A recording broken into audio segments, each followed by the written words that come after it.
शुभ प्रभात बच्चों। हिंदी की आज की कक्षा में हम अभ्यास सागर पाठ 3 में प्रश्न नंबर 5, 6, 7, 8, 9 को करेंगे। हिंदी की पिछली कक्षा में हमने इसी पाठ के प्रश्न नंबर 1, 2, 3, 4 को किया था। इन प्रश्नों में हमने संज्ञा और उसके भेदों के बारे में विस्तार से जाना था। चलो आगे के प्रश्नों को करने से पहले एक बार पढ़े हुए प्रश्नों को दोहरा लेते हैं। हमने इन प्रश्नों में संज्ञा की परिभाषा को सबसे पहले जाना था। प्यारे बच्चे, आपको पता है किसी व्यक्ति, वस्तु और स्थान के नाम को संज्ञा कहते हैं। संज्ञा के मुख्यतः 3 भेद: व्यक्तिवाचक, जातिवाचक और भाववाचक। व्यक्तिवाचक किसी व्यक्ति के बारे में ज्ञान कराने वाला संज्ञा का भेद या किसी विशेष स्थान का ज्ञान कराना। जाति में इस संसार में जितनी भी वस्तुएं समूह में हैं जो एक ना होकर के अनेक रूपों में हैं, उन्हें जातिवाचक कहा जाएगा। और जातिवाचक के आगे फिर से 2 भेद हो जाएंगे, समूहवाचक और द्रव्यवाचक। समूह में जो जातिवाचक की तरह जो वस्तुएं समूह में होंगी वे आएंगी, और द्रव्य में जो द्रवित रूप में होंगी वस्तुएं वे द्रव्य रूप में आ जाती हैं। भाववाचक में हमारे मन के भावों को जहाँ दर्शाया गया होगा वो भाववाचक संज्ञा में आएगा। तो चलिए प्रश्न नंबर 5 को कर लेते हैं। प्रश्न नंबर 5 में नीचे दिए गए वाक्यों में से हमें जातिवाचक संज्ञा शब्दों को ढूंढ करके उनके ऊपर घेरा लगाना है।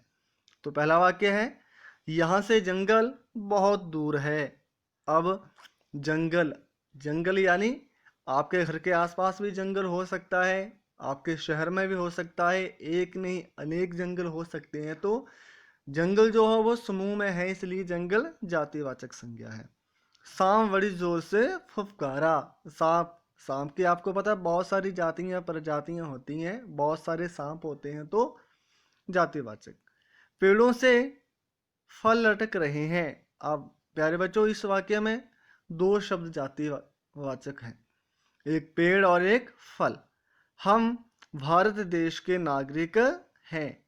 यहाँ पर आएगा देश और नागरिक, क्योंकि आपको पता है पूरे विश्व में बहुत सारे देश हैं और हर देश में बहुत सारे नागरिक होते हैं। कक्षा में बच्चे बैठे हैं, कक्षा और बच्चे। इस तरह से इन वाक्यों से आप संज्ञा सूचक शब्दों को छांटें और उनके ऊपर घेरा लगा दें। अगला प्रश्न है, नीचे दिए गए वाक्यों में भाववाचक संज्ञा शब्दों पर घेरा लगाना है। आपको इन वाक्यों में से भाववाचक संज्ञा शब्दों को पहले ढूंढना है, फिर ढूंढे हुए शब्दों पे घेरा लगाना है। आपको पता है भाववाचक संज्ञा क्या होती है? हमारे मन के भावों को दर्शाना। तो देखते हैं कि हमारे मन के कौन कौन से भाव यहाँ दर्शाए गए हैं। हमारे व्यवहार में विनम्रता होनी चाहिए। तो क्या भाव है? विनम्रता। महात्मा बुद्ध ने शांति, दया और प्रेम का संदेश दिया। यहाँ पर शांति, दया और प्रेम। पहाड़ की चढ़ाई बहुत कठिन है। कठिन। परीक्षा समाप्त होने के बाद लड़कों की खुशी देखने लायक थी। खुशी। हमें अहिंसा के पथ पर चलना चाहिए। अहिंसा। प्रश्न नंबर 7 है, नीचे दिए गए शब्दों के भाववाचक संज्ञा बना करके लिखना है। और प्यारे बच्चों, यहाँ हमें विशेषण वाले शब्द दिए गए हैं। कुछ विशेषण वाले शब्द हैं, कुछ संज्ञा वाले शब्द हैं। हमें उनसे क्या बनाना है? भाववाचक संज्ञा। अमीर होने का भाव क्या होता है? अमीरी। बुरा होने का भाव बुराई। लंबा होने का भाव क्या आएगा? लंबाई। बच्चा होने का भाव क्या आएगा? बचपन। लड़का होने का भाव लड़कपन। क्रोधी, क्रोध। दयालु, दयालु का दया या दयावान भी आ सकता है। दयालु का आएगा दयावान या दया। गरीब का गरीबी। अब प्रश्न नंबर 8 में नीचे दिए गए प्रत्येक जातिवाचक संज्ञा के आधार पर 2-2 व्यक्तिवाचक संज्ञा शब्द लिखने हैं। जैसे शहर। अब शहर शब्द आपको पता है क्या है? जातिवाचक। अब हम उसका व्यक्तिवाचक क्या लिखेंगे? दो किन्हीं शहरों के नाम लिख देंगे। तो हम लिख सकते हैं दिल्ली और आगरा।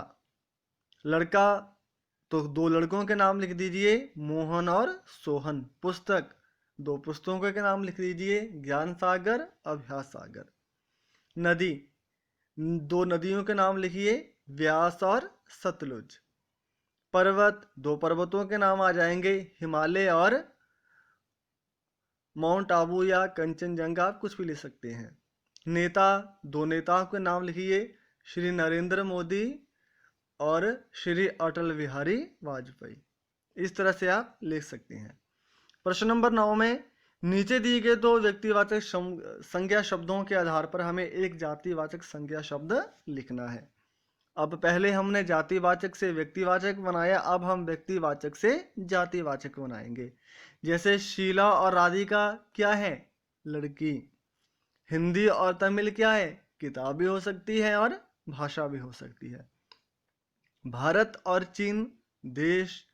पंजाब और केरल शहर। बबूल और पीपल पेड़। और रामायण और कुरान क्या है? पुस्तक। इसी तरह से प्यारे बच्चों, आप पढ़े हुए शब्दों को, पढ़े हुए प्रश्नों को अच्छे से समझ लें और अच्छे से समझने के बाद आप इनको अपनी अभ्यास सागर में भर लें। हिंदी की अगली कक्षा जो परसों होनी है उसमें आपकी ज्ञान सागर पार्ट 2 की कक्षा परीक्षा होगी। आप ज्ञान सागर पार्ट 2 के प्रश्न नंबर 1, 2, 3, 4 को अच्छे से याद कर लें। पहले आप पूरे पाठ को अच्छे से समझिए, अच्छे से पढ़िए, फिर इनको याद कर लीजिए। अगली कक्षा में आपकी कक्षा परीक्षा होगी। धन्यवाद। शुभ